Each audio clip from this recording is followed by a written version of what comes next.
All right, question 14. The axis of symmetry of the graph of a quadratic function is this. Draw the axis of symmetry on the axis. All right, we notice that for the x-axis, each tick mark is 1/2. So we go 1 tick mark to the left of the y-axis.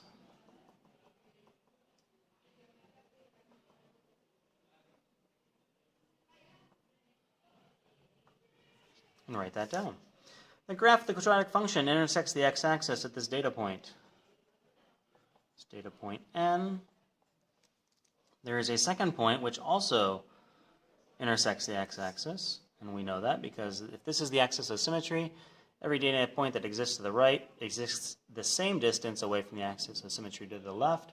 So if this is 2.5 from the axis of symmetry, there's another data point 2.5 away from it. So point M is -3, 0. Clearly mark and label point M on the axis. All right, so I saw where they were going with that problem and I already did that. The graph of the function has this equation. Find the values of b and c. So we have two unknowns. If we can find two data points to plug in here, we can solve for our two unknowns.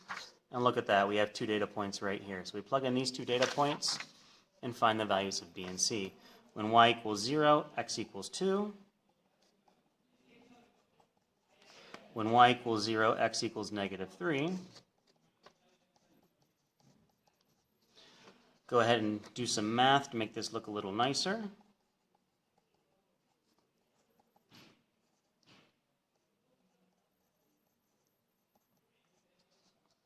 I need to solve one of these equations for c and substitute it in. I'll solve this equation for c.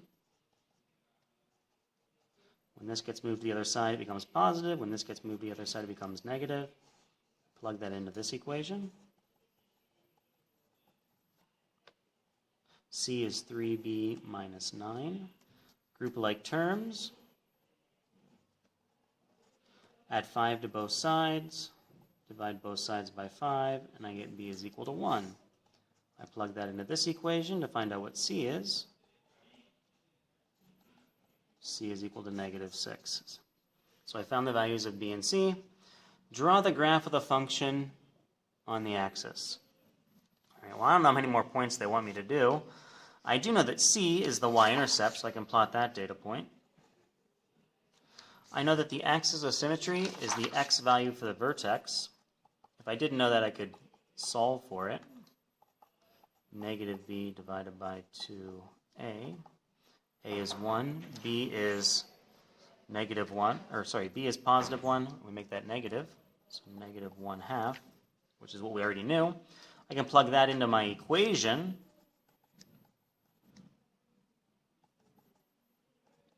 To find out another point on my axis, on my graph, excuse me. Y equals -1/2 quantity squared plus -1/2 minus 6. We plug that into our equation, and we get -1/2 quantity squared is 1/4 minus -1/2 minus +1/2 minus 6 negative. So another data point is -1/2 and -6.25. You can also put that data point on here as well. This is 0, -6. This is -1/2, -6.25. So I think that's enough data points. I did not connect those points well. Definitely need to go slower next time. And there's another data point right here as well. This is the axis of symmetry. All right, that should be good enough.